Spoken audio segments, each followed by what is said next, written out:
Hi, I am Chris Couch, and I've decided to start this channel to show life on the poly side. The lifestyle that's been gaining some serious traction over the last few years. Just kind of hoping to give everybody a snapshot of what that looks like. Polyamory is a lifestyle in which people believe that you can love more than one person at the same time. Now, I know most of you have actually seen polyamorous relationships, not really noticed it because it was under a different name. A lot of it falls under polygamy. The most famous examples are the TV shows Big Love and Sister Wives. There's a whole lot more sides that can look a million and one different ways. Oh shit. How that looks is entirely up to the people who are involved. It can be 3 people, it can be 4, all men, all women, a mix of the two. Everybody could be dating everybody. It could be 2 separate couples that only date the opposite sex. Myself, I've mostly been in a lot of poly chain relationships where it's I'm dating somebody, that person's dating somebody else, that person's dating somebody else. Leapfrogs, I guess. I don't know. Is that a good term, leapfrog? Currently, I'm seeing one person.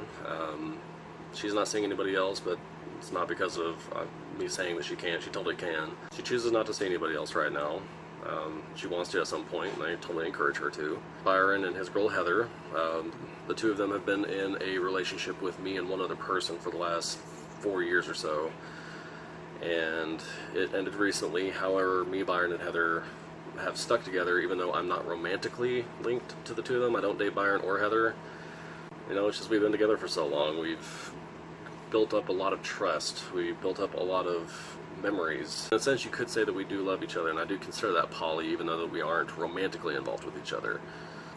And you would think having relationships with so many people would actually diminish the quality of each relationship. One part of that is actually somewhat true. One person only has so much time and attention that they could give. However, the quality of that time and attention does not diminish, at least if you're doing it right.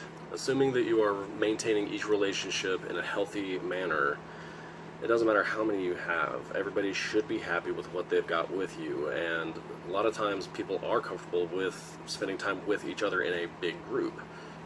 Especially the relationships that are built around everyone being involved with everyone. In that aspect, people can spend their entire days together and nobody misses a beat because everyone's getting all the attention that they want.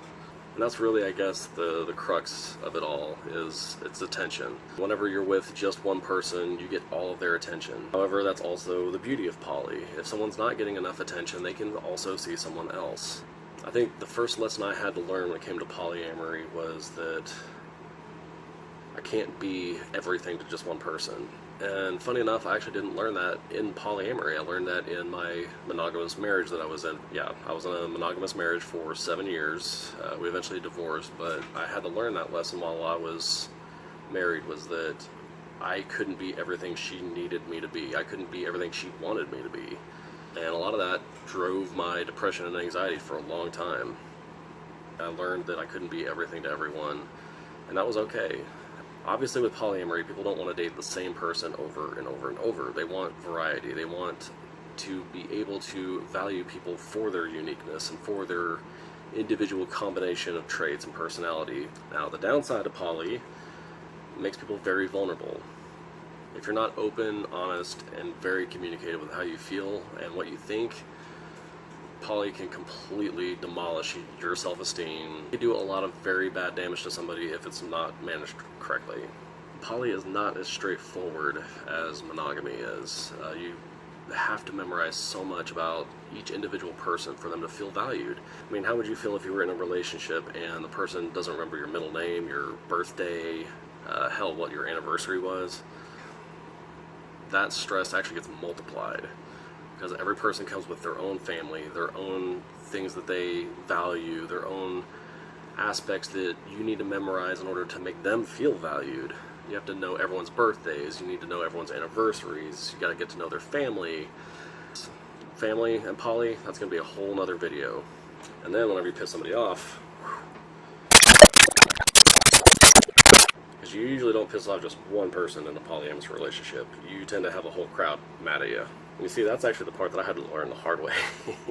How much of a pain in the ass poly dating could be if you're the one who's messing it up. And what ruins polyamorous relationships the fastest? Same thing that ruins any other relationship. Selfish behaviors. Jealousy, abuse, selfishness, stubbornness, one-sided dynamics, of inattentiveness, if any of those are present and are completely unchecked, they wreck a lot of people's lives all at once. But when everything goes right, it's indescribable. So it... Shitting me? Really? Yeah, that's gotta go. Okay. Come on. Ow. Ow. Am I bleeding? Oh, fuck it. These past few years have actually been some of the greatest of my life, and not because of polyamory necessarily, but because of the fact that I've learned to live very open and honestly. I'm very genuine with how I am now, with the way I interact with people. I have felt more fulfillment in living without shame than I have really at any point in my marriage. I guess that's the one thing I'm hoping to give back to everybody, and hopefully give to you guys, is that shine some light on this lifestyle, and hopefully give other people the bravery to come forward and be more open with theirs as well. So we will see how far this little project of mine goes, and I will guess I'll wrap it up here. But until next time, live large and love large.